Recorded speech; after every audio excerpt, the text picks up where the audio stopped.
Good morning, Black woman.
Hey, good morning, family. What's up? What's up? What's up? Hey, listen, everybody, please take a second to like and share. Happy Thursday to you too, Brenda. Hey, good morning to you. Hey, what's up, Tracy? Tracy writes, Dr. Umar still building that school from 5 years ago. He can't get my dollars. I want to talk about it. Should black people pay attention to what Dr. Umar is saying? Plus, I want to talk about Ice Cube. He's supposed to have a big meeting with Joe Biden. What's going to come out of it? I don't know. And I'll talk about last night's NAACP Prince Hall Masons Forum as well. So, and a smattering of other topics that are happening here. Also, family, I think I'm going to have to leave a little early this morning to help my son in terms of his schooling. But let me double check on that to make sure, okay? Please take a second to like and share. Good morning, Nate. Are you going to be on Facebook? Yes, the show is on Facebook this morning. We are on Facebook. Yes, yes. The Nathan Ivey Show. You can find me there. That's the official page for the show this morning. All right? And really every morning. That's where you can find the show. Now, I was running it from my personal page, but I decided to go straight to the Nathan Ivey Show page, and you can connect with people there. I see many people are there already. Hey, good morning to everybody. Good to see you. Yeah, Mason Mahler, Pat, Tanika, a lot of folks are there already. Good morning to you. Good morning to you. Let's get into it. Many things to discuss this morning. How was the last 24 hours? I hope everything is well. Hey, good morning. Hey, welcome to my home. Yeah. It's September now, B. Let's do it. Let's do it. As you can see from the day's cover art, I want to talk about Dr. Umar Johnson. Anybody get a chance to see that Instagram post where he's appealing to black people to give him their grit money? I guess he did the research, and what he found is that black people spend about $19 million a year buying grits. And he's like, man, I ain't got enough money to do my FDMG Academy. Frederick Douglass Marcus Garvey Academy. And again, let me say this. I support Dr. Umar Johnson and his efforts to create a school for black boys, because we're always talking about how black people get treated in these school systems. We were just talking about a story from Colorado this week. So I applaud those efforts, and I hope that that brother is successful in what he's trying to do.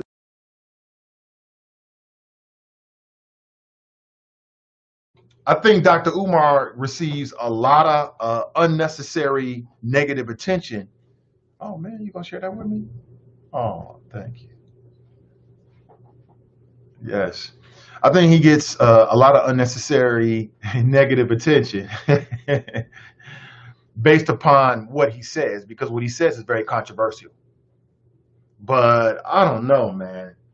I'm not really sure if this is the best way to ask for people's money. And that's challenging them to give up their grit money. I used to eat grits when I was younger. I mean, I've gotten away from it as I've gotten older now, because I used to be with my grandparents a lot, and they used to eat grits. So it was a part of their everyday breakfast on a lot of cases. So I get it. I'm not negative or anti-grits. Do you? That's what you into. You should do you, 100%. I don't know, man. I mean, I've been reserving judgment on Dr. Umar. I will say he is a powerful intellect, a powerful orator, and I think a lot of what he says in terms of the way that black children are treated in our system is 100% spot on. And I don't agree with everything he says. I mean, some of his stances on voting, I think he's dead wrong.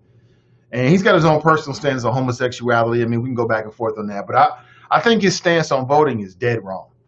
Dead wrong. It's not a panacea, but it's a part of the game. You got to play the game. Okay? When you're playing Monopoly, you play Monopoly. You don't play checkers. When you're playing checkers, you don't play chess. It is what it is. But when I saw this video, I don't know, I'm hinting a little bit of desperation from the brother. Anybody in the audience donated any money to his FDMG Academy? I'm just curious. And should we be paying more attention to what this brother has to say?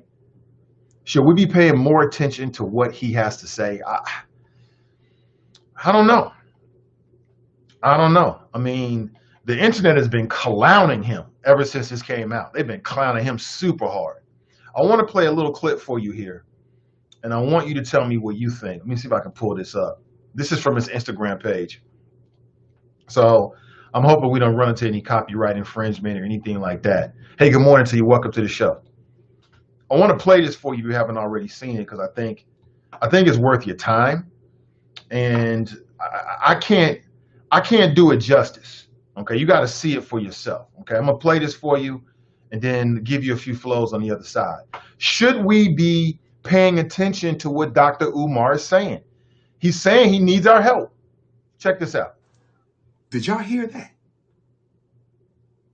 Quaker Grits is $20 million a year off black folks. Quaker Grits. Can I have your grit money for 1 year? Give me your grit money for 1 year and I will build 10 schools across this country. Give me your grits. Give me your Quaker Grits. No more grits for 1 year. Can we sacrifice our grits for 1 year? Can we sacrifice the grits? If you give me the grits, $19 million on Quaker Grits. $19 million on Quaker Grits, black folk, if you give me your Quaker Grits. Give me your grit money. I don't want your Louis bag money. I don't want your Mercedes money. I don't want your weave, perm, haircut, and Jordan Timberland money. Give me your grits. We spend $19 million a year on grits, and I don't have enough money to renovate the Garvey building. I don't have enough money to renovate the Garvey building. And we spending $19 million on grits. Go to your Cash App, $ FDMG School right now. Go to your Cash App, $ FDMG School right now. Go to your Cash App and make a Labor Day donation to the future of black boys. $ FDMG School. Get on your Cash App. Get on your Cash App. Go to your PayPal. PayPal.me/FDMG Academy. PayPal.me/FDMG Academy. Make a Labor Day donation for the renovation of the Marcus Garvey building. Let's get it done. You know, money to pay the electrician and the HVAC and the fire alarm and the sprinkler company. Make a donation. Make a donation. I'm thinking about making a donation. Like, seriously. Because, I mean, the brother, that's a desperate plea. Like, when your argument for raising money has now been reduced to trying to get black people to give up their grit money. And did he do the research? Can somebody trust, but I mean, I guess we'll trust but verify, but can somebody back this up with some research? $19 million on grits? I mean, if that's what you want to eat, I don't see nothing to say. Some people say that's slave food. So I guess Dr. Umar is saying, give up your slave food and give it to him. Again, anybody that's trying to do something for the black family, I'm on your side. I'm on your side whether I know you or I don't know you. I 100% agree with and support those efforts. And I don't know, man. I hate to say it. I mean, on two things. Number one, I feel like I want to send the brother some money. I'll be honest with you. There's a part of me that wants to, I'm going to cash app him today. Send him a little bit of cash to help the brother out because, like I said, we need more black-run schools for boys, for girls. He's doing a school for boys. We need that.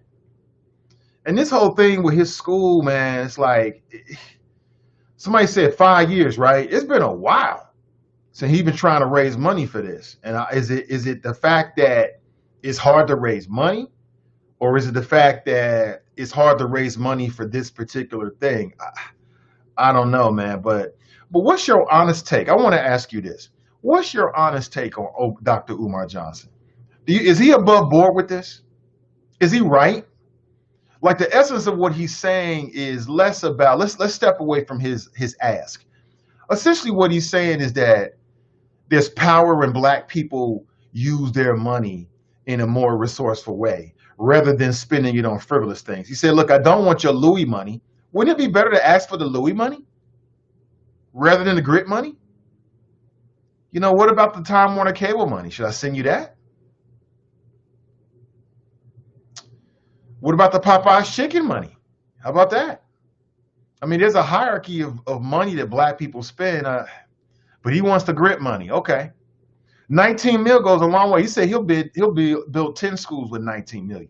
Is that like really? So if you divide it, let's just round up to 20. So that's $2 million per school. Sounds good to me. I mean, I guess I could put together a school for $2 million. What is your honest opinion of Dr. Umar Johnson? I want to start with that this morning. 513-873-7134. Brenda writes, happy Thursday. Happy Thursday to you. Tracy writes, is Umar still building that school from 5 years ago? He can't get my dollars. I'm reading this for a second time, I realize. Really? Ray's in the house. She writes Grand Risings. Tanika writes, good morning, Nathan Chopper. She's on Facebook. Pat is on Facebook. She writes good morning. Kendall's on YouTube, writes good morning. Good morning to you. Mr. Marla writes, morning, Nathan, the Facebook Choppers. Hey, good morning to you. Good morning, everybody. Good to see all. Good to see everybody. Killer Mike met with Governor Kemp. Yeah, he also met in a joint phone call. I think it was D.L. Hughley, Killer Mike, Snoop Dogg, and somebody else met in a joint phone call with Kamala Harris and Joe Biden. And apparently they're talking about really big, important stuff. Really big, important stuff. And they all talked in a Zoom call. You know, Ice Cube's got this contract with Black America, which I agree with. He's got a black agenda, and he's trying to get attention for it. I don't know, I think a black agenda is as much about black people as it is about legislators. You know what I'm saying? It's like giving black folks a reason to vote and something to focus on. But, it is what it is. Ice Cube seems awfully intent on meeting with Joe Biden. I mean, he is, running for president. He's got a really serious chance of being the next president, so it makes sense. Joe Biden got an agenda for Black America, so maybe he can absorb some of Ice Cube's contract with Black America to his own agenda. Again, if you go to Joe Biden's website this morning and you click on, his agenda, he's got an agenda for everything and everybody. Blacks, Latinos, elderly folks, handicaps, you name it. Joe Biden has an agenda, which I guess is a good thing. I guess that's a really good thing. But back to Dr. Umar, what do you think? Dr. Umar, Ice Cube, Killer Mike can kick rocks. That's Daryl. So you're going to put Dr. Umar in the same boat as Ice Cube and Killer Mike? I like Killer Mike. Although his associations with the National Rifle Association, he went on a rant a few years ago, and I'm like, who is this guy? I couldn't even recognize him. But I can't say I haven't heard the brother deliver some really sharp and poignant superlative flows. Nat writes, good morning, Choppers. Tracy writes, Dr. Umar is a fraud, period. Tell me how you really feel. Killer Mike meeting Governor Kemp. That's like meeting with Trump. Man, those entertainers are not experts and don't represent black folks. Yeah, it seems like, Cardi B got a chance to talk with Joe Biden. Charlamagne the God got a chance to talk with Joe Biden. That's cool. That's cool. They're meeting with all the entertainers. D.L. Hughley, you know what I'm saying? He's meeting. He's got something to say. From Vlad TV, from his radio show to Joe Biden. This is what we do in our society. We prop up the entertainers, and they become spokespersons for us on every facet of our life. And that's what it is. Daryl writes, replying to Tracy, I think that's 1 billionth % agree. Is that what it is? So is that the consistent? What is your opinion of Dr. Umar Johnson? I'm trying to get to the bottom of this. I want to know what you think. What did the choppers think this morning? I want to get your thoughts about it.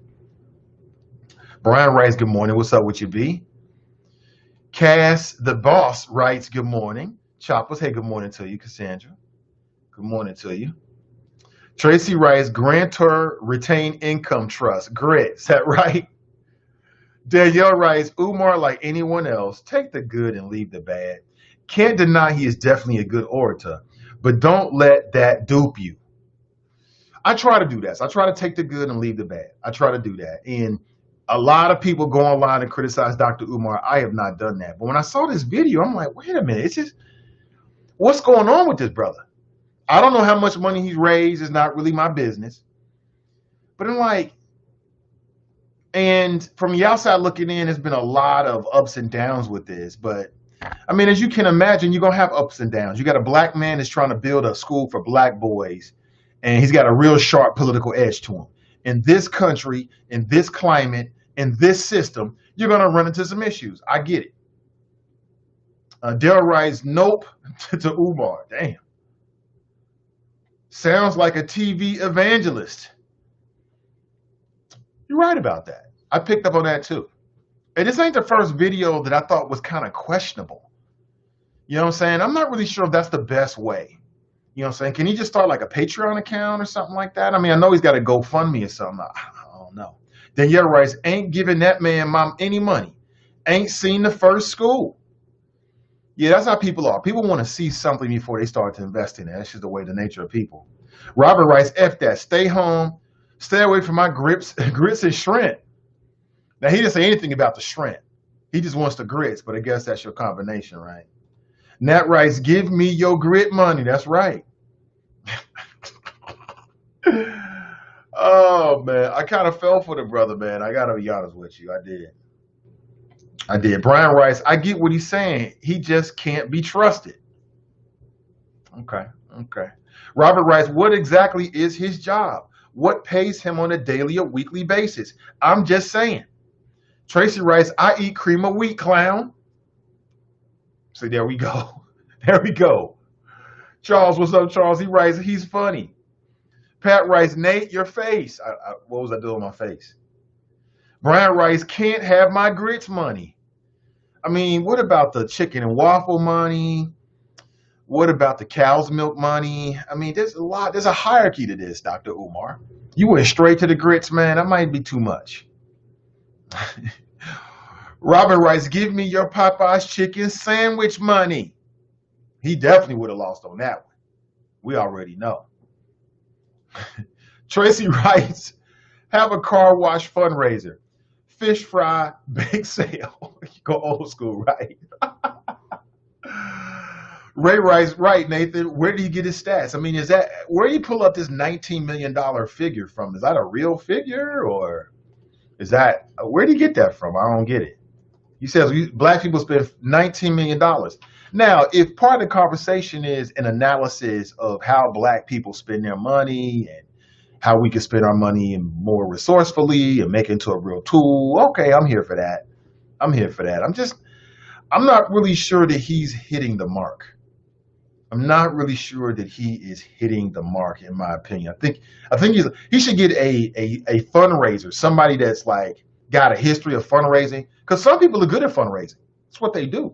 And some people are not so good at it. It's not what they do.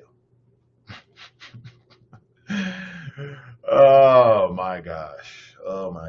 Here we go. And again, I support the brother, man, 100%. I hope he's right. I hope he finishes his school and does great things. Charles writes, he's begging like a mug, trying to shame people into donating. I don't think that works. I don't think you can shame people into giving up their money. It just don't work. It's not going to work on me.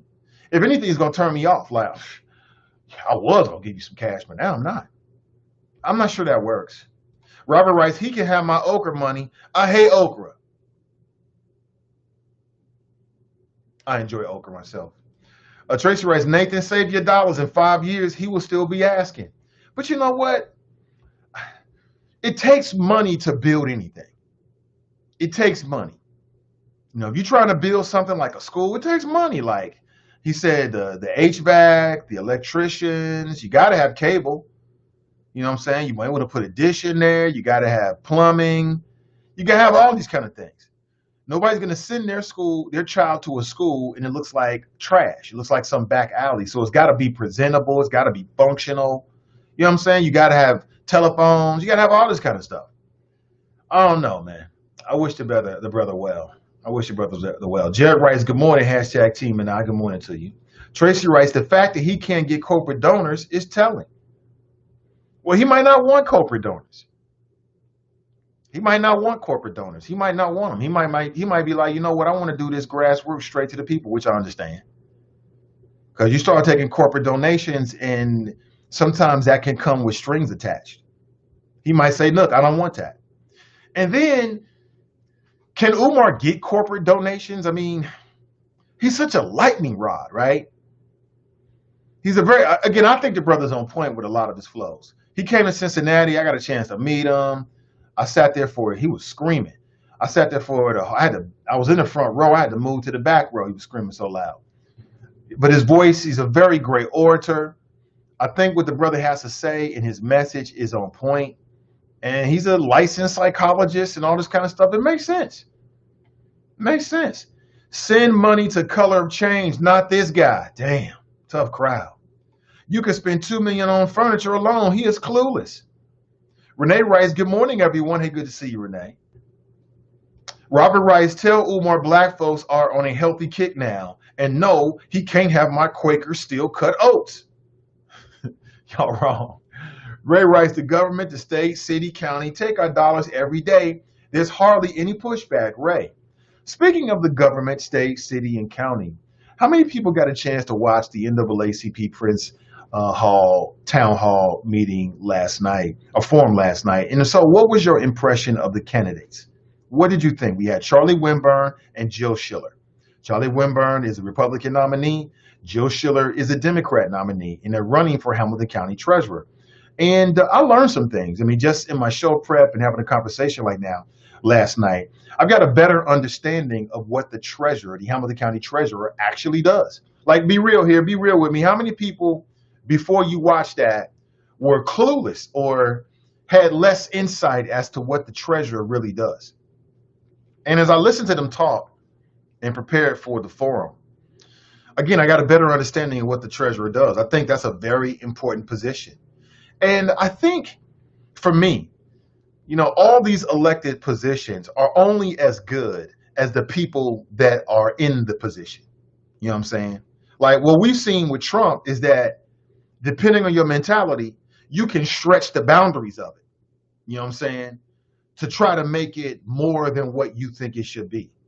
And last night, both of the candidates brought their ideas as to what they think or what they are planning to bring to the table. And I want to get your your brutally honest thoughts and your brutally honest impressions about the candidates last night. Whom do you favor? And who do you think had the better ideas? If you got a chance to watch. Now, if you didn't, you can go to the NAACP's Facebook page, and it should be up on their page. I saw it this morning, and you can check it out for yourself. But I want to get your thoughts about that, because I live in Hamilton County. You live in Hamilton County. You know, for me personally, you know me, I talk to recorder. I talk to everybody. I don't care what the position is. If you're an elected official in Hamilton County and you're running for office, I want to talk to you. I don't care what the judge is. I don't care who the candidate is. I want to talk to you, because there could be some hidden things that we learned through the conversation, as we learned a little bit last night. What do you think? Dale writes, Ice Cube Black Agenda didn't include black women. Really? Well, I mean, if it includes black people, doesn't it by default include black women as well, Daryl? He writes, these Negroes can kick rocks. Is that right? I can pull it up. Hold on, really. See, contract. And it's comprehensive. I mean, you know, if you want to go, it ain't just like one shot. Like, there's some time you're gonna have to spend to read everything on his contract. But you're saying it doesn't include black women? Oh man, since last time I was here, I see they're categorizing it now. They've got these tabs over here: representation, lending reform, federal funding, Federal Reserve, finance oversight, data and credit, prison reform, judicial reform, police reform act, FCC licensing, Confederate institutions, AJP program, black responsibility. And so now you can, oh, okay, you can sign the pledge, join the fight for a better black America. Okay. Take action. Okay, since the last time I was here, they just stepped it up a little bit in terms of the organization of it. Okay, great, great, great. You should check again. All you gotta do is go to contractwithblackamerica.us. You can check it out for yourself. Robert writes, Bob Woodward's latest book gave you a reason to vote. Trump knew about the virus in February, but played it off like nothing to see here. It will just disappear. I am aware of that. I'm hip to Bob Woodward's book and some of the excerpts that are coming out, and I'm not surprised. We already knew this. Trump is a liar. He's a pathological liar. He will lie first. He will lie in the face of facts. I mean, don't forget what happened with Sean Spicer. First day, first meeting as the White House press secretary, he comes out and starts telling lies about the size of the inauguration crowd. Why? Because Trump wanted him to. Because Trump wanted him to. Hey, Drop, hold on for 1 second. I'll bring you straight on, brother. Yes, sir. He starts telling lies. So, I mean, Trump is a pathological liar. We knew he was lying about it. And he admitted as much. Well, I want to play it down. I want to play it down. We knew it. We knew it. But I knew that Trump was a pathological liar before the 2016 election. That's why I didn't vote for him. That's why I wouldn't vote for the guy. I knew he was no good from day one. So Bob Woodward sits down with Trump and he writes a new book. And it's amazing that all the books that came from independent journalists all say the same thing about Trump, that he's a liar, that he's narcissistic, that he doesn't really care about the public, that he cares more about himself and how he's perceived, that he treats the White House like it's a television series. Every book has said that comes from, nonpartisan journalists. Every last one of them said that. Every last one said the same thing, that Trump is no good and he's a threat to America. Even people that worked inside of administration that wrote books. These are hardcore neoconservatives that wrote books about the Trump administration. We know it. So again, I take it back to 2016. Hillary was not a perfect candidate, but I'll say it again. She was a hell of a lot better than Donald Trump any day, any way you slice it. But the Russians and the Republicans and these so-called conscious black folks got into their feelings talking about some dumb ish from 30 years ago that didn't really matter. And they opened the door for this guy to get into the White House. And they're doing the same thing now.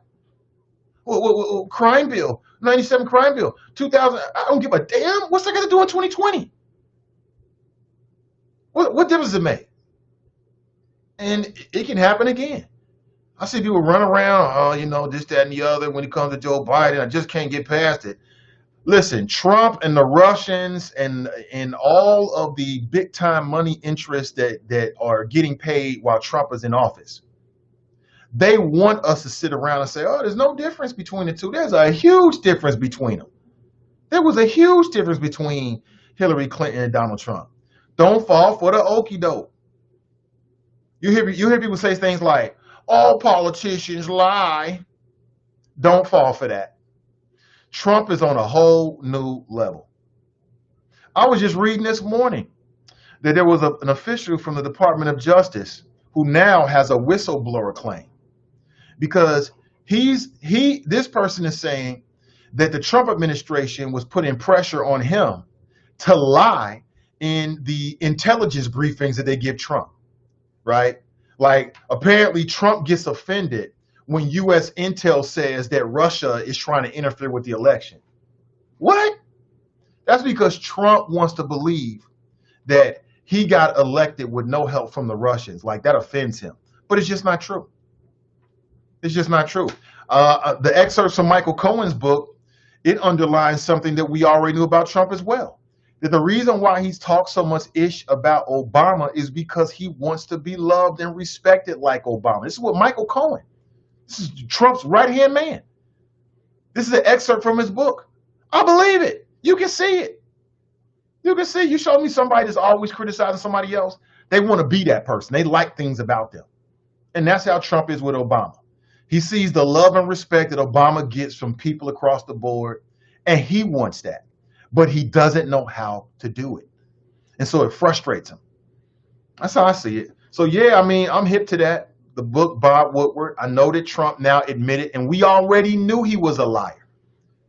So look at this. The Republican Party, people like Drop and others, was running around criticizing journalists because they could sense that Trump wasn't telling the truth. Oh, you asking all these dumb questions? Why are you asking about coronavirus? That's because they're smart, intelligent people, and they can sense when someone's lying to them.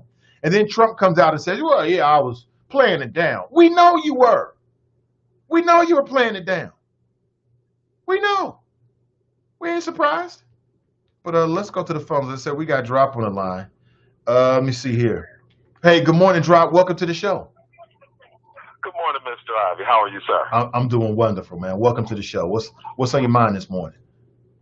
Well, I didn't call about Trump because you just said it well. This is all like politicians say. This is already baked in. This is nothing new. The book is coming out next week. These are all tapes. Trump knew he was. I mean, again, Mr. Ivey, I appreciate what you just said and how you framed it.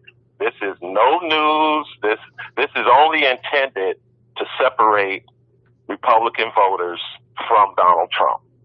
That's it. No, it is country news. Is divided. It's nothing new, but No, we knew he was not. lying. No, it's but not. it is news. It's not news, Mr. It's Ivey. news. It's news. Okay, so who put it out? Did the mainstream media put it out? Did the publisher for Bob Woodward's book put it out pre-release? It don't matter. Did Donald Trump? It really Donald don't Trump matter, do it Drop. himself? Drop. None of that It does. matters.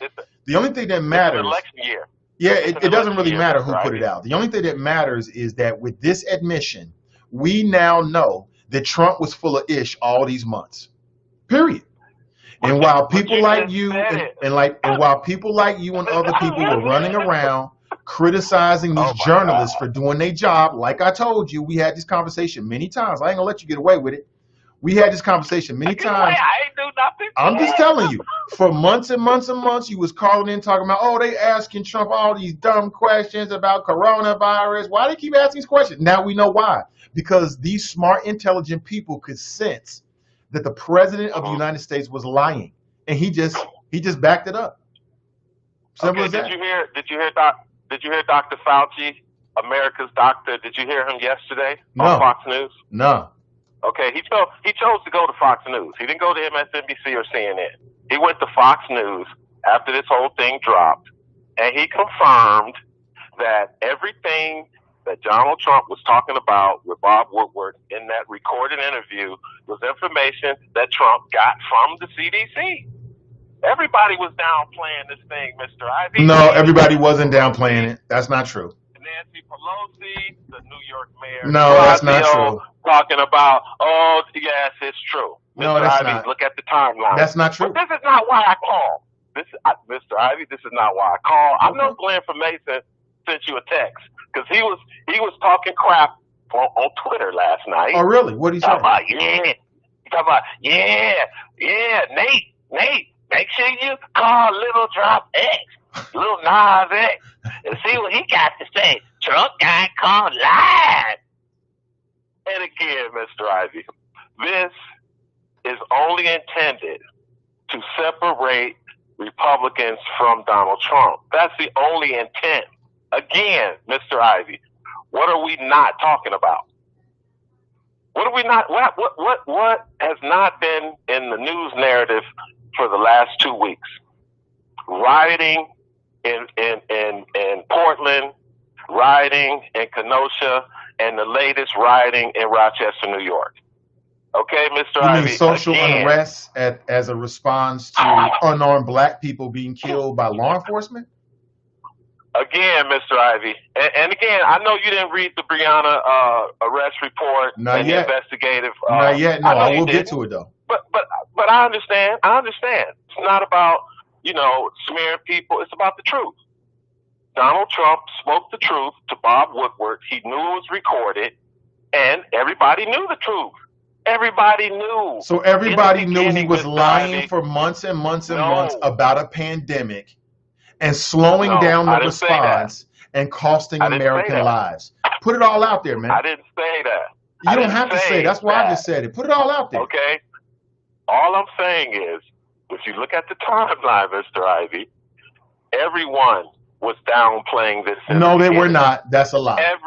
That is CDC either a lie or you just misinformed or you don't remember. Because that's not true. Okay. Okay. Do you remember the whole issue about the mask in the beginning, about wearing face masks? It took Donald Trump a long time to come around and say that wearing a mask was the patriotic thing to do. Yeah, I do remember that. He was playing that down as well. So again, the CDC, the doctors are the ones who informed Donald Trump. They're the ones who briefed Donald Trump. Donald Trump is not flying to Wuhan, China, and asking the people that work in that lab what happened. No, Donald Trump is receiving information from somebody. Okay, this happened back in February, Mr. Ivy. If it was so important to the American people to save lives, why didn't Bob Woodward release it? Oh, so now you're going to put it on Bob Woodward. Bob Woodward is No, not the president, sir. Mr. Bob Ivy, Woodward is people not the are trying to- president, sir. He is not in charge of the Ivy. response to a pandemic. Mr. Ivy. Look at you. You want to Don't- blame don't be all- everybody but the leader of the party that you support. Okay. See, you're starting to act like Roland Martin now. Okay. He has Republicans on his show. And he holds them lets accountable. speak. Oh, no doubt. He holds them accountable, but sometimes he doesn't like to hear the truth. Oh, really? And the truth is, Mr. Ivy, this is an election year, okay? Right. And we're not even into October yet.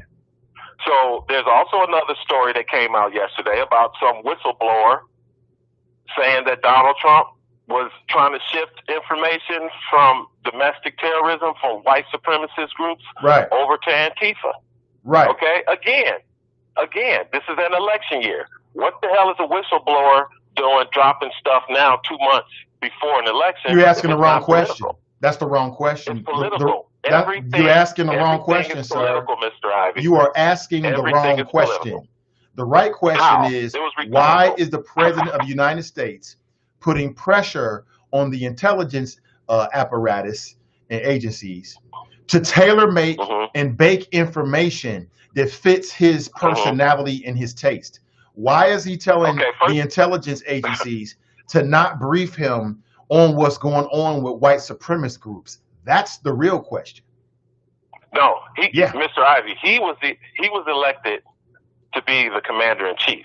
Right. He is the head MF in charge. Okay, it is at his discretion how he disseminates information to the American people. Yeah, but it's solely up to him. Yeah, If but the it's not his American discretion people- on if it. the American people do not like the way he is commanding the American people, then they will be able to express themselves. You're missing the come November point. 3rd. You're right about that, but This you're is an missing the election point. year, Mr. When Ivy. you're the commander in chief, you take an oath to defend this country from all enemies, foreign and domestic. Is that correct? Yes, sir. Do you think that white supremacists are a threat, a terrorist threat in this country? Yes, they are. Okay, then. So the question, as I told you, the right question is, why is the President of the United States telling his intelligence agencies to not inform him about the actions and movements of white supremacist groups? He swore an oath to protect all of us from everybody, and he ain't doing it. Okay. Well, I mean, that's a fair question, but it's almost like some of the mainstream media reporters. It's a dumbass question. No, actually, it's Because not. again, It's the most he salient is question when it comes to that no, it's issue. not. Absolutely, it He is. is the commander-in-chief of the United States of America.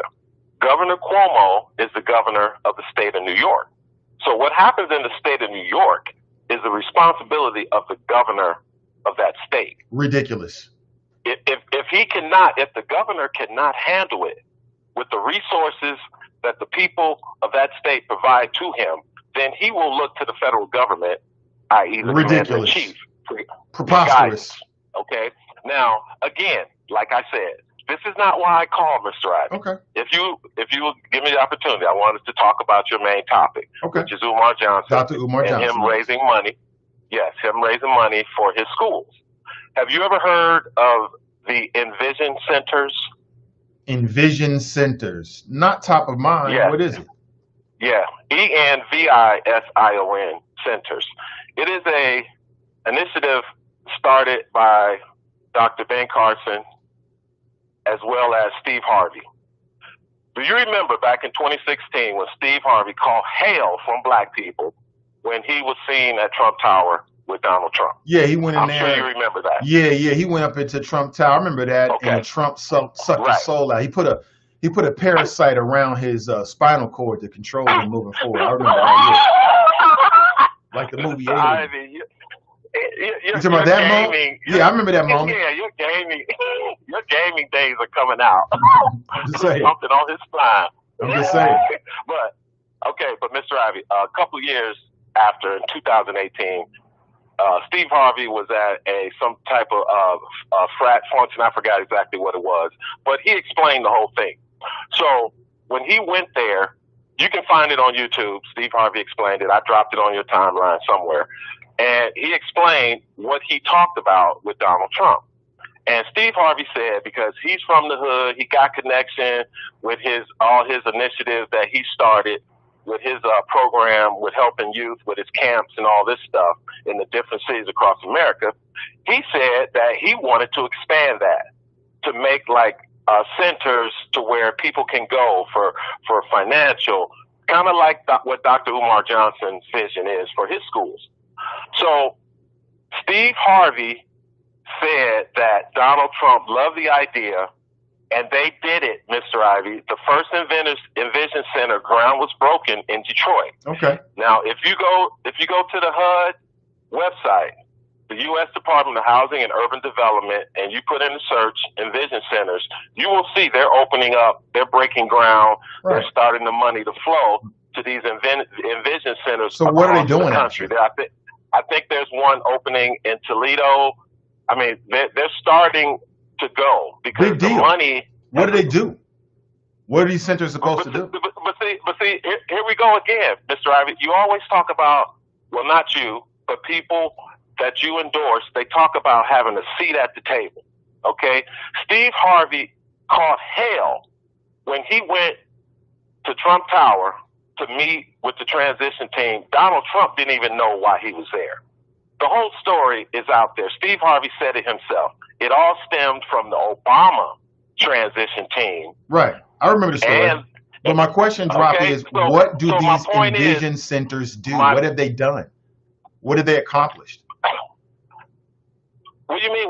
Mr. Ivey, it didn't start till 2018. It takes time to get the money to find the facilities or the buildings or the properties to renovate and transform into these centers. Okay, and to do what? Once they transform, what's the whole purpose of this? Okay, the whole purpose, Mr. Ivey, it's like a Boys and Girls Club on steroids. Okay, it would be almost like an expanded community center that used to exist back in the day in black communities. Mm-hmm. It's one of those things to where they're going into the community and they're touching people and they're showing them, as you put it, tangibles. And what's the other one? What's the other one, Mr. Ivey? Are you talking about when I say equity, policy, and tangibles? Is that what you're talking about? Right. Okay. That's what the Envision Centers are. Okay. Now, I'm reading something different on their website, but okay, that sounds good. Okay, so you are checking. So yeah, I'm on it right now. You know, I don't come on here with no BS, Mr. Ivey. I am a Republican, and I talk about the ideology that is the Republican Party, and I just tell people to consider to check it out, because the stuff that these these type of initiatives that have been started under the Trump administration are real, tangible, equitable things that people can see and touch. Okay. Sounds This is good. real. And again, Mr. Ivey, you have to dig deep to find these things, because the media, the mainstream media, who are willing accomplices of the Democrat Party, they find a way to make this stuff hard for black people to find.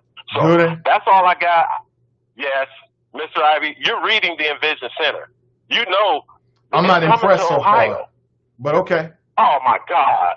But isn't this what Dr. Umar Johnson was trying to do? You're impressed with him and his vision. Why you can't be impressed with Steve Harvey and Ben Carson's vision? Two different people. You need Mr. Umar Ivey, Johnson and Ben Carson are two different people. I'm getting ready to hang up because I appreciate you giving me the opportunity Okay. to put this information out there. And I guarantee you some people are on their computer just like you talking about Envision centers. I ain't never heard of that. Who do that? Who doing that? Well, Ben Carson, Donald Trump, and Black Voices for Trump and Black Not Democrat are doing that. Drop Okay. Squad 52, dropping science. Where you at, Glenn Mason? Where you at, Mr. Keogh Fish? I'm out. It's time for you to come chase me. And if you ain't busy, Kev on the cell, where you at? Peace out. Let's drop. We just dropped this call. Let's move on. Cleopatra writes, I like Dr. Umar and Killer Mike. I like them both too. Kelly's on YouTube. She writes, good morning. Jerica's on Facebook. She writes, hola, beautiful black people, and the others too. Robert writes, black folks are a trip. If they didn't go talk to these people, people would complain that Biden and Harris are avoiding hard questions or the black community. I'm just saying. I hope they should televise it. Are they going to televise the meeting? I mean, not every meeting can be televised. I get it. But I mean, that would be a great televised thing. I mean, it was televised when he talked to Charlamagne the God and Cardi B. Televise it. Let's see what questions that, you know, Killer Mike and D.L. Hughley and other people, you know, have. Now, everybody want to jump on the call. That they can go back to their platforms and say, we talked to Biden. And I told him, this is what we got to do. Dill writes, Cardi B is using her platform, not trying to be a faux expert. Lisa writes, good morning. What time do you begin your show? I always catch you already on. We typically start at 8 a.m. 8 a.m. to 10 a.m. Although this morning we're going to have to start a little early because, you know, it's a two-parent household. We both work from home at this point because of the pandemic. And we have a kindergartner who, he had a difficult time yesterday. Yesterday he just, I don't know, can anybody relate? It's hard for him getting used to it. You know, you asking these 5-6-year-olds to sit for hours and hours on end, and Buddy was tired. He was done by the middle of the day. And of course, you know, as his parent, then I've got to 100% be right there to make sure he gets on, make sure he gets off. I'm constantly redirecting him to make sure he's paying attention. I mean, woo! I'm telling you, I can imagine that parents are going to demand that CPS open in schools. They're going to demand the CPS open in schools. They don't get the pandemic, man, pandemic, spandemic. You better open these schools and take these babies. Because and just watching some of the parents and how they interacted. I was watching yesterday, and one of the fathers like, I got to go to work. Sit there, I got to go to work. You know what I'm saying? Because sometimes people forget to have the microphone on and off and things like that. It is a challenge, put it that way. And even for some of the less tech savvy teachers, right? Like some teachers, like they get on, boom, boom, boom, boom, they got everything. Other teachers, they not so good with it. So, you know, it's a learning curve as they move forward and people are trying to figure things out. I mean, man. Jerica writes, I like Dr. Umar. I don't agree with all of what he has to say, but I enjoy listening to him. He is very intelligent. Yeah, Jerica, but are you sending him money? I want to know, how do you feel about his school? Are you willing to send him money? Do you support that? Do you think that that's a righteous endeavor? Do you think it's above board? A lot of people are saying he's a fraud. I'm not prepared to say that about the man. I'm not prepared this morning to say that. Brian writes, he's too much of a hustler. I don't mind being sold on something when it's your job to sell, but when you're trying, TNT writes, good morning. Hey, TNT, with the Cincinnati NAACP last night. I hope people got something out of those conversations, those forums, and they're going to continue doing them. Although I won't be your monitor for the next round of them. I enjoyed it. I learned a lot about all the candidates. And I learned a lot about the treasurer's office in particular last night. You know, I think sometimes people act like they know everything and they understand every office, but they really don't. And at the very least, you get an opportunity to learn more about, you know, what that job does and what it's supposed to do. I think that's very, very important. Shout out to the NAACP. Again, what was your impression of the candidates last night? What was your impression? I think that there's a clear choice between the two. You had Charlie Winburn, black male Republican, and Jill Schiller, white female Democrat. I want to get your thoughts about it. Tanika writes, I don't care for his demanding tone, like we owe him. Yeah, some people can get self-righteous when they feel like they're doing something for our community, right? It's like, I'm doing this and you should get on board, and if you don't, then you ain't black. I think that's the wrong tone to take. I think it's going to turn more people off than it turns them on. That's just me personally. But we shall see. I remember when Dr. Umar went on Roland Martin, I thought that Roland was, and again, it's just my thoughts, but I thought that Roland did his job. You know, Roland did what Roland does. But I thought it was kind of like the deck was stacked against Dr. Umar. Like you had all these people on the stage who disagree with him. And, you know, he felt like he had to fight and claw for every little thing he had to say. He even got back and forth with one dude like, you know, we can go there. I'm like, word? Keep the cameras rolling. I want to see all of it. Let's go to the phones. Good morning and welcome to the show. Hello, Nathan. How are you doing today? I'm doing well. Hello, Fame. Welcome to the show.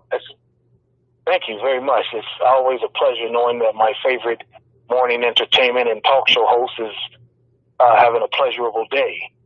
Thank you for that. I am. Yes. You asked what were your impressions of the.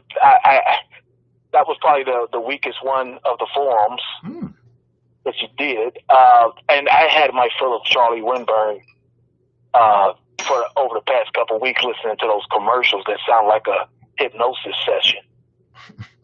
You know what I mean? Like, breathe deeply. Deep breath. You're going to vote for Charlie Winburn.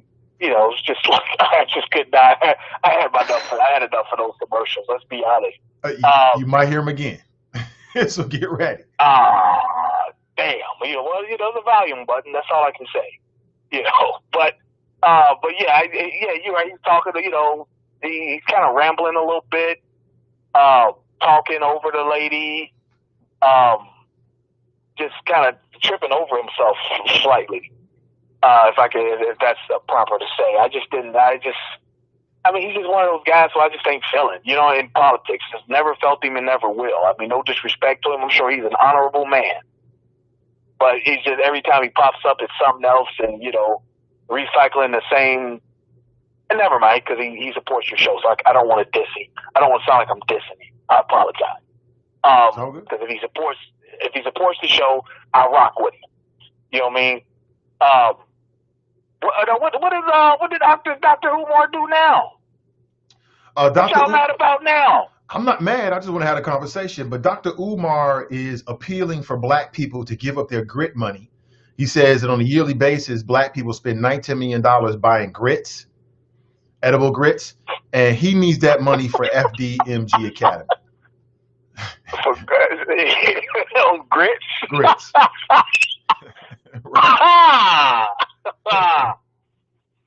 Donations. Grits. What the hell's wrong with him? You know, that video was hilarious. I like Dr. Umar. I think he's phenomenal. I respect his work. I respect his passion, especially when he talks about education. You know, that's when he's in his bag, talking about the overpunishment of black boys. I'd be interested to hear his take on the boy who got sent home from virtual school, if you will, for having a toy gun in the virtual class. I would love to hear his take on that. because, some people are just flat out outraged that it was a toy, but I'm like, you know the rules in school. But, yeah, I don't have a problem with, Umar, and what he's saying. He's too much to take for some people, but it is what it is. Not everybody's for everybody, so it is what it is. But can I give you my bars? I didn't really want to talk. I just want to give you my bars that I wrote last week. Okay. Your bars on Alex Glandorf? Yeah. This is him last week battling PG. Aftab? Yeah, Aftab. That's another thing. What the hell are they doing, though? What's this about some plastic bags? You guys ain't got nothing better to do down at City Hall? The punk-ass plastic bags? Yeah. So City Council was supposed to vote on banning them inside the city. Do you have a problem with that? Yeah, I do, because 5 of you are freaking criminals. And Really? You're worried about plastic bags. Did the court not say they were? Did the court not say they broke the law? I think so. Yeah,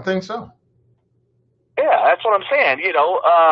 Openness. That's what I'm about with government. Openness and being honest. I can't trust none of them people. Yeah, they're going to vote today on whether to ban plastic bags in the city. And that's probably because the plastic bags represent a health issue, an environmental issue. So does racism. Well, that's why they declared That's what they should racism be focused on. a public health crisis in Cincinnati. I mean, I can tell you that the genitalia that a certain caller likes to threaten is 10 feet long, but that don't make it true. That don't mean I'm doing anything about it. You're right. It doesn't make it true. Racism is a pandemic. You're right. It doesn't make it true. Racism is a pandemic. That's just you're just talking. If it's a pandemic, then change the damn law. That's what y'all should be working on. Damn some Kroger bags. Well, did you know that hundreds of cities already have a ban on plastic bags? Did you know that? I didn't particularly care. Okay. Because after I get my groceries out of it, it becomes a trash bag. I don't care about a damn plastic bag. Right. Change the damn law. But wouldn't you agree that city council gets paid? They were elected to care about things that other people don't have to care about. That's why they're on city council, big and small. Yeah, they were elected, and we were hoping that they wouldn't become criminals while they're in office. Did they really become criminals? That's one way of looking at it. Yeah, well, maybe they already were in council, and maybe they were sociopaths, and being on city council gave them the platform to carry out their devious activity even further. I would say, and this is just my opinion, that the whole Gang of Five thing was more of a waste of time than city council and their vote on plastic bags. That's because you're not a reporter. To a reporter, openness and open records is the lifeblood of your labor. I've heard you say that before, but I am a Cincinnati resident. I'm doubling down. I am a Cincinnati resident voter, and I'm just telling you that whole Gang of Five thing was more about Democrats and Republicans and Christopher Smitherman versus PG Sittenfeld than it was any of us. This whole thing with the plastic bags affects our local environment, and that impacts all of us. That's something that's, to me, more of a tangible issue, but that's just me. So government holding quorums in darkness doesn't affect all of us? Yeah, I think it was relatively minor, yeah. In the context of the whole Gang of Five thing, I think it was minor in terms of the impact of my life on a daily basis. It was more political motivated and hit pieces than anything else. Now, what happens with our local environment? That impacts all of us, Democrat, Republican, the babies, the elderly, everybody. Don't you agree? So does hiding quorums in text messages and from the public. That affects all of us, B. Let's not try to walk over this like, like you did in the past. Let's not ignore this like it was no big deal. I'm being consistent. PG Sittenfeld is a jerk off. You entitled to your opinion. I maintain my same posture on it. You and everyone else is entitled to their opinion about whoever, whether it be PG Sittenfeld or Tamai Denard or Greg Landsman. It makes no difference to me. But I'm just telling you from my perspective, I perceive that Gang of Five thing as a waste of freaking time. That nothing really came out of it. We got a bunch of text messages of what council members had to say about different people. There was no real substance to it. We didn't learn anything. the taxpayers got a six-figure bill. They got a six-figure bill because it was politically motivated, and you had people like Coast and others that forced it into being a legal issue. That's why we got a bill out of it. You cannot say 45 seconds ago, well, it matters to me because I'm a taxpayer in Cincinnati, then start using the pronoun they. I'm just telling you. You can't do that. Yeah, I'm just telling you. That's coming out of your taxes too, B. I'm just telling you. Okay. That's just my perspective on it. You know, when I read through the text messages, I was looking for some jewels. And what I found was some gossiping, some sniping back and forth, and some dumb-ish that at the end of the day really had no impact. The investigation itself was far more detrimental to the taxpayers than what they were actually text messaging. Facts. You read a black freshman councilman being insulted by a white man using those racial coded words of whiny. You know, you seen the beginning of Baby Boy. Why does a black man still call his mother mom? I did. At however many age. That was a dope intro right there. Good movie. But like I told you, the investigation itself. That's what PG was playing on. This is my opinion. The investigation about the Gang of Five was far more worse for taxpayers than what they actually found. That's what I'm just telling you. Because the investigation cost us time, money, lawsuits, lawyer fees, and then what they found was a bunch of gossip. Facts. What they found was that their government is trying to do stuff in the dark. Man, please. But okay, I hear what you're saying. I hear what you're saying, man. That's significant. I hear you. Give me these bars before I go. Yeah, give me those bars. You know, we don't need to, rehash that. We argued ad nauseum over that. Yeah, for sure. Should I put Alex Glandock up on the screen here? Let me see if I can get a quick picture. Yeah, go ahead. You know, if you can impose my lips in his mouth, go ahead. You know. Let me see if I can pull this thing down real quick. Hold on 1 second. And remember the kids. Remember the kids. I know you. Oh, absolutely. I'm gonna know that early. You're gonna see that early in these bars. Tabs. They call you the mighty duck. You might win the election, but tonight you. Listen, Tab. I don't mean to be rude, but if I start bussing, you will be leaking and people will be peeking to see the duck stretched out on the street. Like I dropped my Chinese food. Listen, money, I can just break your jaw, but I know you don't want that. Because now you can't talk. Hey, what's your name, sir? That's all I got. That's all I got. That's all you got. That's all you got. Okay. Thank you so much for that. I'm just so glad we got that in this morning. Yeah, I had to get. I mean, my palms are straight. I actually do the threatens penises. But anyway, I'll holler at you in the future. I'll holler at you in the future, Moon. You be well and take care. Appreciate it. You know, I kind of feel the same way about the whole Gang of Five thing as I do about some of these drug charges. Like the investigation and everything that they go into the investigation to getting these low-level dope dealers off the street is more harmful than what the dope dealers themselves are actually doing in some cases. I'm just telling you, that's my thoughts on it. It's just like the war on drugs. The war on drugs was far detrimental to black people than black people just taking the drugs.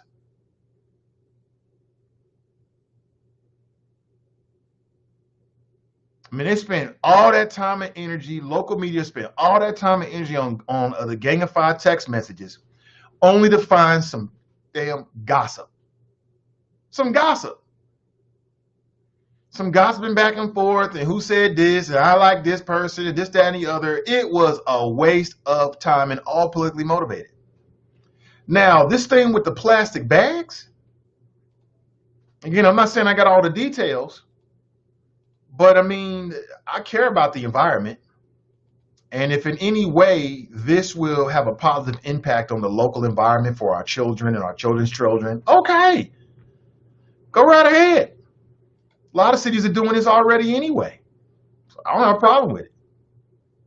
Do I think it's the number one issue? I mean, it depends on how you look at number one issues here. I mean, some might say, yeah, it is. Some might say no. You know what I'm saying? When it comes to the environment, you know, it's like a damn sci-fi movie.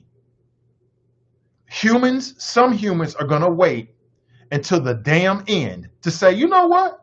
We should have cared about the environment. It matters. You know what I'm saying? A clean environment is the most precious resource that God has given us. And we've wrecked it on this planet. Absolutely wrecked it on some reckless human type stuff. I see plastic bags and plastic products all over the place. As I understand it, I got limited knowledge, is that plastic, it never breaks down. It'll take millions of years for it to break down in our environment. They put it in these landfills. That stuff is a nuisance. So, you know, maybe it'll cost us more money, but if it's the right thing to do, I mean, maybe we should step in the right direction. I don't have all the details about what city council is doing, but if it's a step in the right direction for our environment, I'm down with that. I'm down with that. Let's go back to the phones. We got Glenn from Mason on the line. Hey, good morning, Glenn. Welcome. Hey, can you hear me? I can hear you. Man, oh man. What the first two callers, what is it, Gilligan Days? Is it Gilligan Thursday or something? Gilligan Thursday? You got fake Jimmy the Greek Jr. calling in fame, and then you got Drop, who is honestly, he has become like the Stan of Mason Mullins. I mean, he really is. He's like my Stan. I mean, he's talking about rap. He's like, hi, Glenn, my name is Drop. They call me Stan. I listen to you in the chop shop, man. I like the way I hear your voices in the street. That's why I walk around retired with some fake ass mega red Asics on my feet. I'm like, what this?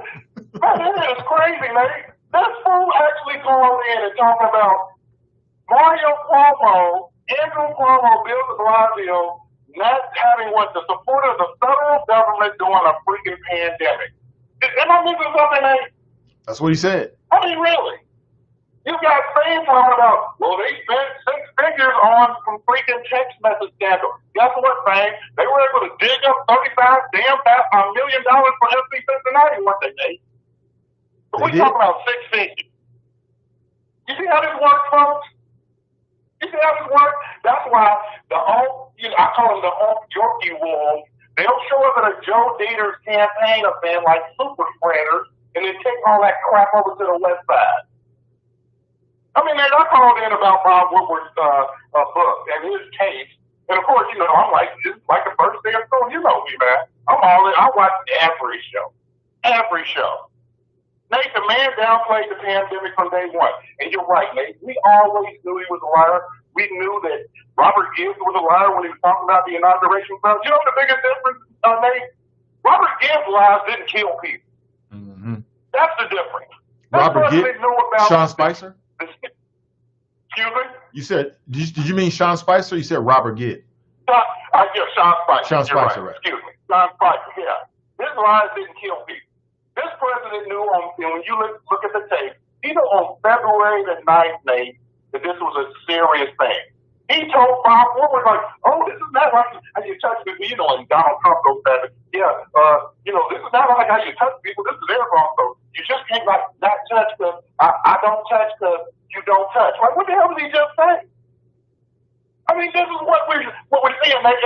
And again, this goes back to his lack of response to the COVID specifically. There's a reason why our are all screwed up. There's a reason why things like public school athletes can't play this season. There's a reason why kids are on this crazy schedule. There's a reason why kids have freaking plexiglass like the TNT pregame show at the lunchroom. And that's the biggest lie of it all is that he knew if you listen to the tape that it affect children. But what did he do, Nate? For months. Children can't get it. Remember they saying this, Nate? Children can't get it. They got the greatest immune system ever. They're not super spreaders. They can't spread it to other kids. They can't spread it to adults. That turned out to be a lie. And then Trump tried to play it. Well, did you hear what Dr. Fauci said? Dr. Fauci was on Fox News. Hey, Trump, did you hear what Dr. Fauci said in Bob Woodward's book? He said that the Trump administration is rudderless. Did you see what General Mathis said in Bob Woodward's book? No. These aren't anonymous sources, Nate. Like, the previous when he called them losers and suckers, even though we know he probably did call them losers and suckers. See, this is a trap, Nate. What happened? Donald Trump thought that he could actually, talk and pal up with Bob Woodward like, he's talking to Sean Hannity. Yeah, the same guy, Woodward and Bernstein, noted author, the Pentagon Papers. So, anonymous source, deep throat. Yeah, he just thought he was going to charm Bob Woodward to death. And then he could just tell him, like, yeah, Bob, I found sure. I told people that you really don't have to wear a mask and it's kind of politically correct. And sure, people at my rallies, they showed up with no mask on because they took the directive from me. But all this time you knew that it was deadly. Nate, that was 190,000 deaths ago. And you got fools like Trump, the same fool. Nate, again, Game of Thrones, the car. I'm blowing up everybody.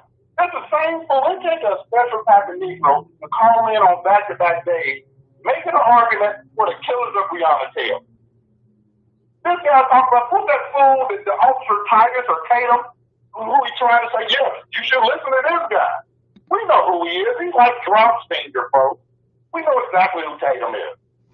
Oh, come on. And you know what, this is another thing that gets me. And you're talking about the silliness or the things that, people are saying for an excuse not to vote. I'm not doing a damn thing because everybody's waiting on IQ. I'm not voting until I hear from 8-Ball and MJG. That's what I'm doing right now. I'm not voting until I hear from Nas, Lil Wayne, and Juvenile. Is that what we're doing now, Nate? 2 weeks ago was our brother Kamala Harris's wife. That was about if Ice Cube can come up with a black agenda. But I agree. I like it. Thank you, Ice Cube. We've only been in the primary trying to talk about elections, the last freaking 2 years? Man, I'm allowed to fly, man. Man, tell it to me, man. Give me some, mural shade. Say, Glenn, you wrong on that. Give it to me straight, man. Some mural shade. That wasn't shade, man. That was straight facts. No, I was talking about the way they were throwing that too. No, right. You're right. It was some mural shade. Right. But you know what I'm saying, man. Just give it to me straight. Like, do you ever remember seeing the movie Penitentiary? I'm a little older, but the old Leon Washington? Isaac Kennedy, Yeah. I remember watching it many years ago. Remember the scene where they sent Half-Dead to his cell because, they were trying to break him because he didn't want to box with the boss man's team or whatever? I don't remember. Okay, well, they were fighting in the cell. The guy's name was Half-Dead, so he was the enforcer of the cell. So they wrestling around and stuff, trying to break it. They sit in there to break it down, fight for my team. Hey, Mason Mo, are we on speaker, man? Yeah, here. Okay. Is that better? 1,000,000,000%. I'm sorry, I just picked it up to your audience. My bad. Yeah, so during the scene, he basically sends a Half-Dead in there to, break him down, get his drop Smollett off and make him fight for the boxing team. So, eventually they wrestling. Leon Isaac Kennedy got him in the headlock, put him on a sleeper hold. The big boss is like, give it to me straight, man. He's like, give it to me straight. He's like, I've been bust by the buster. So whenever I say, give it to me straight, Nate, I want you to tell me the absolute truth and if I'm lying or flying. I mean, really, because, Nate, again, this silly season is over, folks. When do the adults take over, Nate? Again, I'm not doing a damn thing. If that's the case, we waiting on Ice Cube. Until 8-Ball MJG step up and out here from MCA, I'm not voting. Is that what we doing now? It's an 8-Ball MJG. Is that what we doing now? I mean, come in. And let me say this. Umar Johnson, Cincinnati. And y'all get it. This is the same guy, 2 months ago, Nate, he was talking about some old polyamorous kinship stuff, wasn't he? Remember that? Looking for women that could possibly be counselors and wives? Yeah, I do remember something like that. Was that what he was saying? Nate, see, when you start going down the, John Gray road, man, bro, people think you spag. The John Gray route. I mean, really, man. Hilarious. Give it to me straight, Nate. Am I lying or flying, man? I mean, what do you call them, smart dumb cats? These are just dumb cats. I'm listening to Sam. And Sam, I'm telling you, man, something's wrong with you. That type of masculinity, the real blubber coat you had on back in March, man, you need to take it off, man. It's 98 degrees outside. You look like AC from the club with a full leather outfit on when it's 102, and you going to the jail circle. What's wrong with you, brother? Maybe you can make a bet on getting a freaking life. I mean, Nate, I'm telling you, man. I mean, you're a star, media star. You got groupies? Do you got your own stand? No. I mean, Nate, I could tweet my mother, hit those drops into my mom like Barack Obama with some glasses. I'm like, dude, what is wrong with you? I mean, really? Drop is 100% on you on Twitter, bro. He is on you. He's my stand. I love it. I actually gotta love it. I mean, it's kind of creepy a little bit. You know, West Coast guy wearing some Asics and retired. I don't know what's up with that, but you know, it is what it is. I got to try to get back to work, man. I had to call in, though. But you know how it is. You said he said he's his stand. Wasn't that an Eminem song? That was a dope song, right? I forget how the lyrics go. That was one of Eminem's biggest songs. Was it Dido or Dido? D-I-D-O? I think she actually wrote that. At least wrote her part. Say he's my stand. That's hilarious. Did anyone catch the ribbon cutting for Esoteric Brewery in Walnut Hills? Some people's comments were very telling in some aspects of how gentrification started.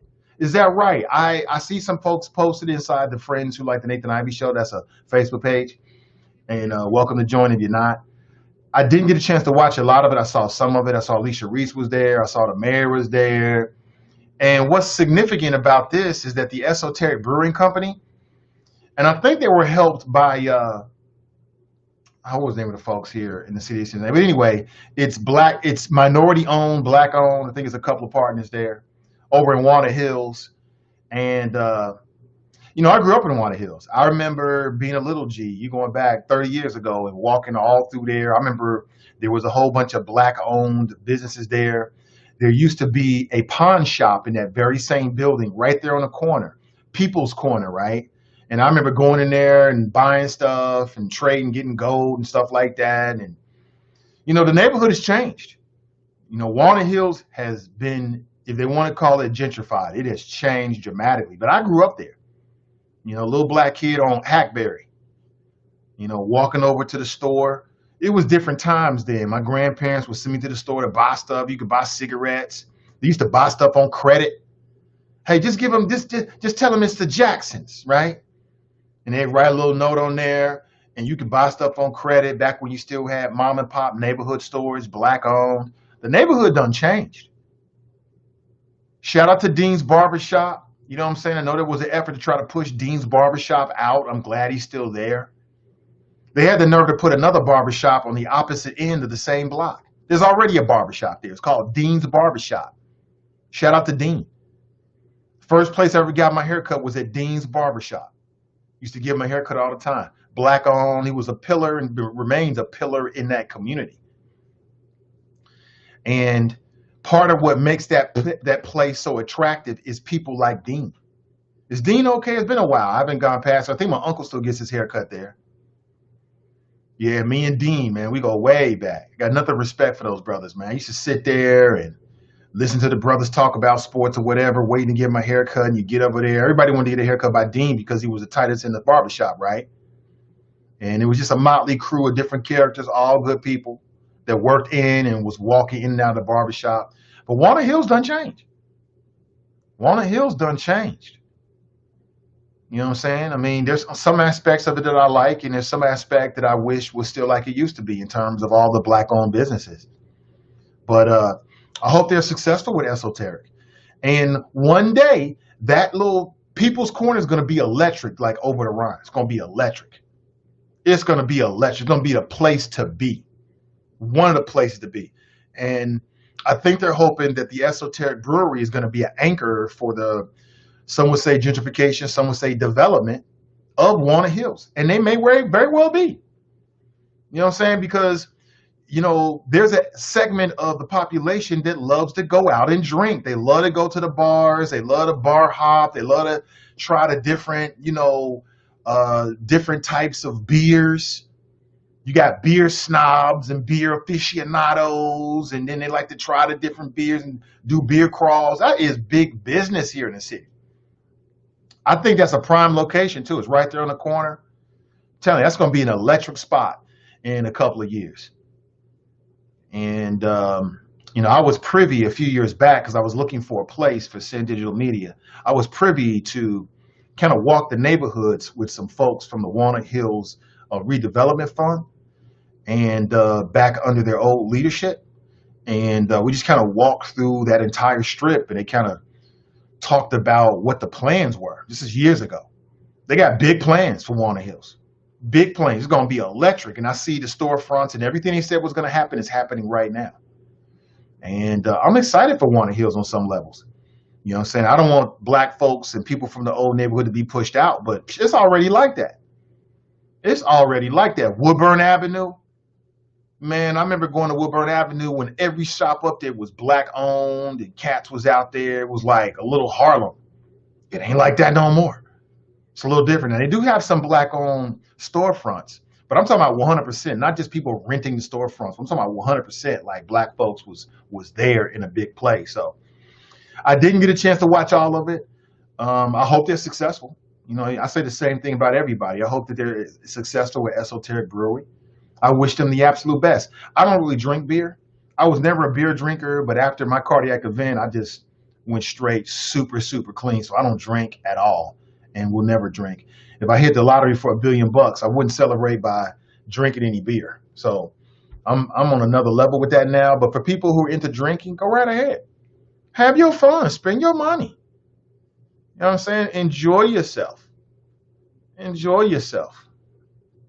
You know, have a good time. Let me see. Robert Rice Preach, Nate. That was at 8:39, almost an hour ago. Let me catch up. Thank you for that. I'm not sure what I was saying. Danielle Rice, Trump didn't win the popular vote. He did not. And he had help from the Russians and black cynicism and these gosh darn Bernie or bust folks, because people's all caught up on the wrong damn thing. People run around talking about the crime bill. I care about it, but the crime bill is not on the ballot this year. It ain't on the ballot. It's not the issue right now. I feel you.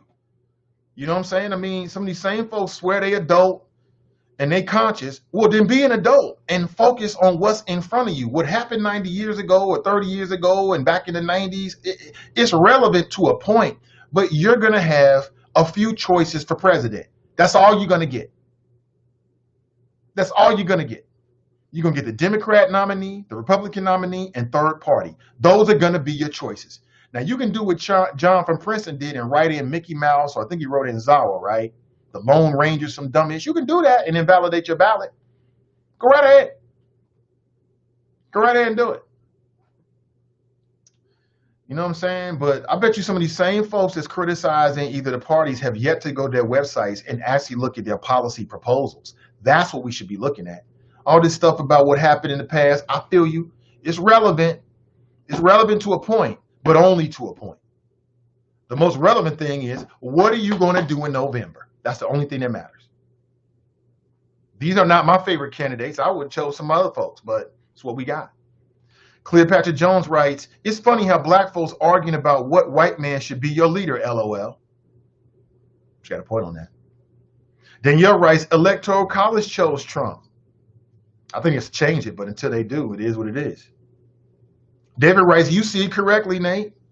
Nicole writes, I had to go off in Atlanta radio on the pessimistic attitude of some black voters.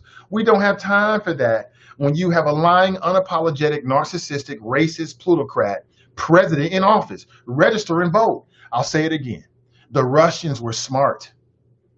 The reason why I keep talking about the Russian plot is because I am a black voter. And if you haven't done your research on what the Russians did, the tip of the spear of what they were trying to do was to impact black voters. That was the tip of the spear of what the Russians were doing. And that's what they're going to try to do again. And it was highly sophisticated. They used our own resentment based upon good reasons. They used our own suspicions based upon good reasons. They used our own skepticism about the major parties and what they've delivered against us. And they're going to try to do it again. The forces that are pro-Trump want you to believe that there's no difference between Biden and Trump. There's little difference. They want to talk all this Blexit, Candace Owens. I wouldn't be surprised if she's being paid by the Russians. She could be a willing or an unwitting patsy. They were highly, highly sophisticated in what they did. They didn't come straight at black voters. They came from around the corner. They came sideways at us. They was doing all kinds of stuff. It was a fascinating read. It's still on the internet. Go read about what they did. Go read about what they tried to do to influence black voters, because they're doing it again. They're doing it again. You know, I remember 2016, man, it was all this Hillary stuff about what she did in the 90s and what she said, and it's relevant. The Russians was behind this on some levels. Or people who didn't even realize that they was being paid by Russians. And they're going to do it again. They want to confuse. They want to divide. What was the dude's name? Lord Peter Baelish. Chaos is a ladder. They want to create as much chaos as possible, as much confusion as possible, so that you don't really know and you're unsure.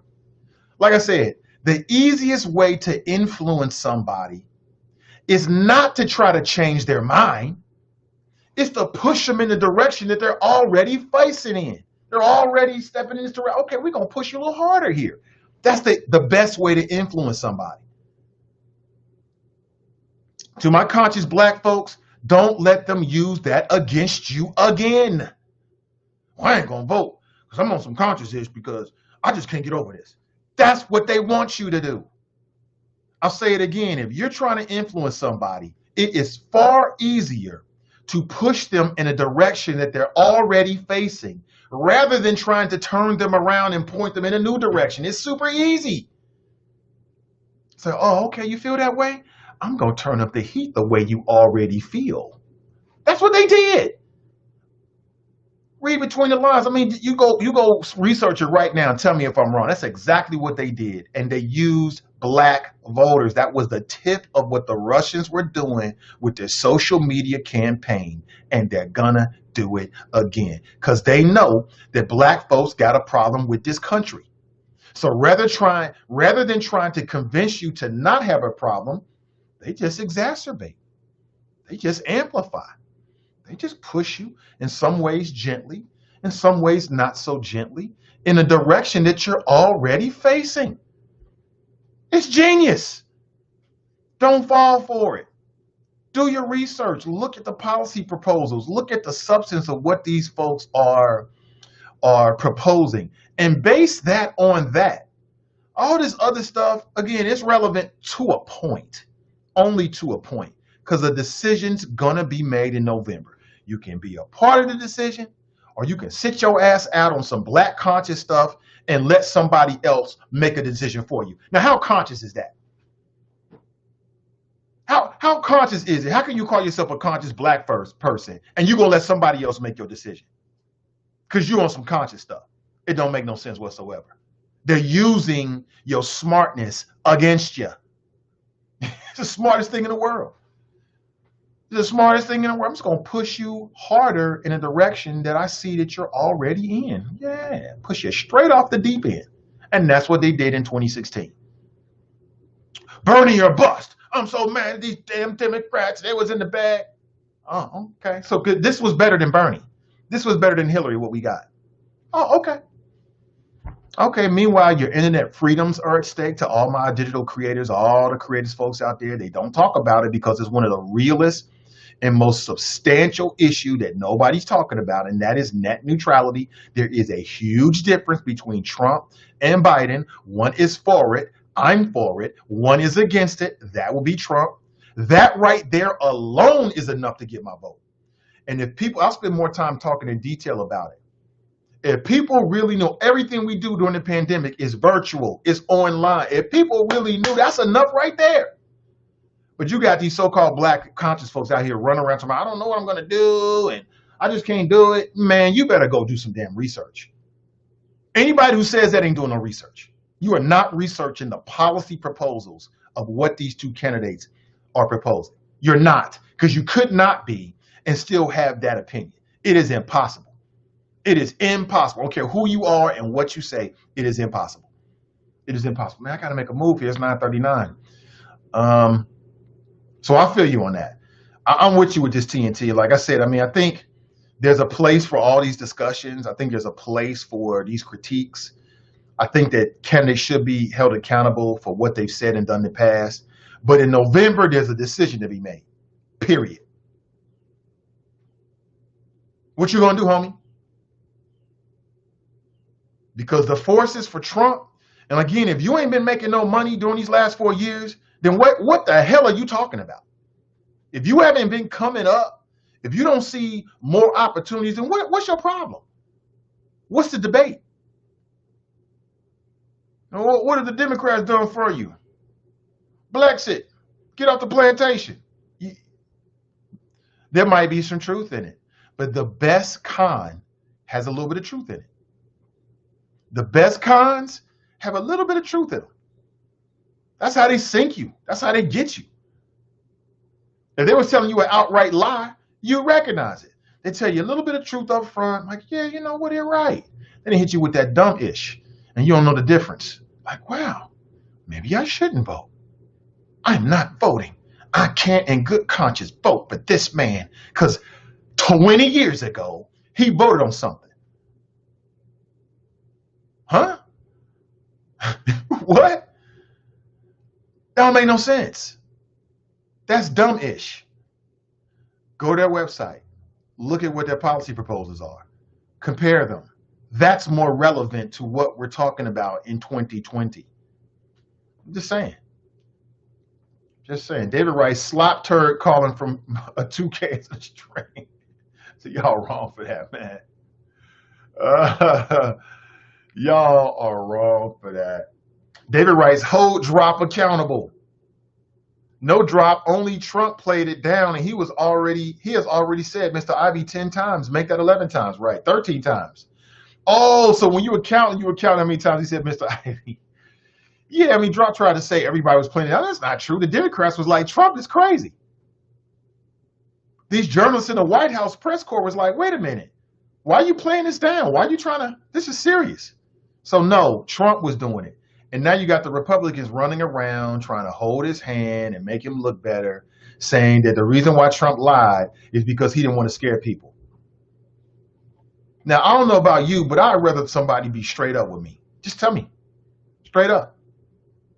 And I'll make my decision as to how I feel about it and what I want to do after that. Just keep it real. You ain't got a lot of me. Just keep it real. No, Trump lied because he thought the pandemic was going to impact the economy. So in his narcissism, he thought, I'm going to do two things at once. Number one, save the economy, because he thinks his words save the economy. Like, he really believes that.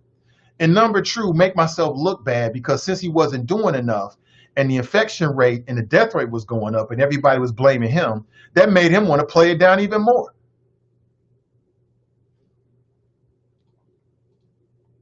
That's what happened. Straight up. Daryl writes, almost 2,000 people died needlessly died from COVID, and this mofo talking about BS. I agree with you. Stephen writes, good morning, Nathan Choppers. Good morning to you. C.L. Taylor writes, the Trump presidency has revealed the senselessness. Stevie Wonder has better vision than some of these brain-altered, tea-sipping Republicans. I don't understand the denial, loyalty, and selective memory. I don't get it either. Obama didn't do that when he was talking about Ebola. They didn't do that. They kept it real with you. This is serious, people. Guard your grill. That's what you expect from leadership. Guard your grill, y'all. Stay at home. Mask up. This fool was running around telling people not to wear masks, even though he was being briefed at the very same time by his own people that people should be wearing masks. And now he wants to admit it. I can't get down with that, man. I can't get down with that on no levels. I can't get down with that. Keep it real with me. Ballhead writes, good morning. What's up with you, brother? Good morning to you. David writes, Nate pimp slapping left coast ignorance with facts on facts on facts. Charles writes, Trump doesn't care about American people. He only cares about himself and those that jock for him. Charles is correctamundo, Charles. Correctamundo, 100%. 100%. Brian writes, for the people who lost people or contracted COVID, they should file a class action lawsuit against Trump and his cabinet / government. In a perfect world, if that was possible, I agree. I agree. Kendall writes, shift and blame. David writes, caller calling a dumbass question from the host is a crime, right? Brian writes, it dropped. We heard it with our own ears. The president of the United States lied to the American people. Simple, right? It's simple. It's over. And again, I want to go back to all those brave men and women, those journalists. They got ridiculed by Fox News. They got ridiculed by Donald Trump because they were asking the right questions. Hey, Mr. President, why are you talking this down when all the numbers are going up? And people like Drop and other people was trying to ish on the journalists like they were wrong. And they were right. They were 100% right. Nate, don't fall for the left coast flattery. It's a lame way of trying to extend foolishness. I'm hit. Pam writes, I hear an alleged black man defend a white man's racism as a travesty. I have absolutely zero respect for Drop. He's truly the white man's, yes, a massive Negro pathetic. Yikes. Yikes. Anthony writes, morning, Chop Shop. Hey, good morning to you. C.L. Taylor writes, what are the tangibles? Renee writes, your face, Mr. Ivey, hilarious, really. Dale writes, Nate, I sent you an article about prison reform that Trump brags about, but nothing is there. Right. He does a lot about that. C.L. writes, this is different from a school, and he doesn't know that. Lynn writes, as president, you don't think he should be honest with the American people? Right. Charles writes, so the five of y'all, are y'all doing that, huh, Drop? Deborah writes, man, you crazy. That man is the devil and so not know how to run his country. Go cook for Trump. Oh, my shit. D writes, greetings. Hey, good to see you, D. As always, good to see you. Fame writes, replying to Tony, or to Toy Smith, he's arrogant, AF, no doubt. Jean writes, good morning, Nathan and the Choppers. Deborah writes, virtual school sucks. Man, these parents are going to bang on the door for CPS to go back to regular learning. Because it impacts your day. It's rough. You know what I'm saying? I'm willing to do it all year. We got to do it. You know, me and the wife, we look at each other sometime like, tag, you're in, right? Because you're juggling your day job, right? Which you need to pay your bills and take care of your life. And then if you have a young child, you got to juggle. You're in school. I'm taking kindergarten. I'm taking kindergarten art. I'm taking kindergarten English. I'm taking all of that. Okay, get your pencils out. Now draw the letter B. B. Let me see your papers. The kids are like, I drew a snowman for the letter B. And it's like, no, letter snowman is S. You know what I'm saying? Snowman is S. My son she's not calling me. My son got upset yesterday because he felt like the teacher wasn't calling. She was purposely not calling on him. I'm angry. Why are you angry, son? She's not calling me. Son, she can't see everybody on the screen. Yes, she can. She's calling everybody else. Look, she won't call me. I'm like, son, turn your microphone on and tell you got the right answer. He turned the microphone on. He's like, the paper's all wavering down. I'm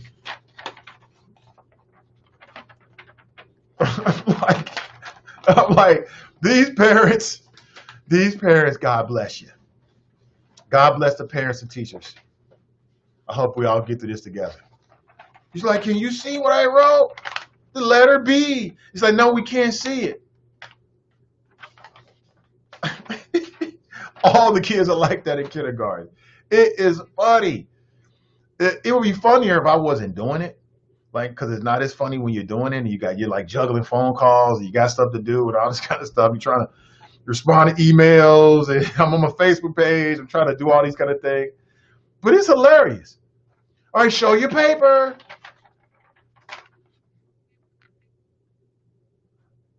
And the paper's like this. Or it's like this. I drew Superman. Like they had to draw a picture. They had to watch a little video. The video was like 2 minutes long about Labor Day, right? And then they had to draw a picture, which I thought, these kids ain't gonna be able to do this. My son drew Superman and Black Panther. And then they had to do show and tell yesterday. She's like, what is that? That's Superman and Black Panther. The teacher was like, no lie. She was like, what does that have to do with Labor Day? Right? I'm off camera, like trying to coach him, like, well, I had to speak for him, like, well, the superheroes have a job, and even they had to work on Labor Day, right? I'm trying to make sense out of it. He's like, look at Black Panther. It'd be hilarious stuff. Like, it'd be funny if I wasn't doing it. It is hilarious, man. Absolutely hilarious. Deborah writes, I want my kid in school, but I don't want my kids getting coronavirus. We all in the same boat. Dannon writes, Envision Center, this first time, it's been talked about. Dannon Stith, good morning to you. Jericho writes, my husband has sent Umar funds, but I haven't. I mean, he does have a building for the school. Hey, I respect it. I'm thinking very seriously about sending Dr. Umar some funds because, I'll be honest, I feel sorry for the dude. I do. I like the idea. I hope he don't spend it on strippers and takeout from non-black owned restaurants. If he spends the money, I send him on, takeout from black restaurants. That's okay. Okay. But I respect it. Hey, listen, I hope the brother's doing the right thing with the money. I'm going to assume that he is until we get more information. Hey, Inga's in the house. She writes, good morning. Looking good. Good morning. As always. TNT writes, the treasurer is the chief tax collector. That's it. TNT writes, I learned from Charlie Winburn that the position is the only elected official where they mess up the money, they are held liable. Yeah, I learned that as well. I think we need a recall measure for every elected official in Hamilton County, Cincinnati. And I think that they should all be potentially held personally liable if they make mistakes and do some dumb shit in office. So if you're in office and you start costing the taxpayer money for lawsuits, and again, maybe that gets a little bit tricky because these government officials are always people are always suing the city of Cincinnati for something or another. Some are probably, have merit. Some maybe have less merit, but I don't know. I'm just spitballing here. Pamela writes, do you vote? If you do, then you're voting for a white man as our leader. If you don't, then maybe you're part of the problem of not getting another black man in office. RBG writes, Envision centers are about as functional as Umar's school. Damn. What you trying to say? He just came in and just sprayed everybody. Damn. Charles writes, did Winburn have any come see lotion at the forum? See, there you go. There you go. I don't believe so.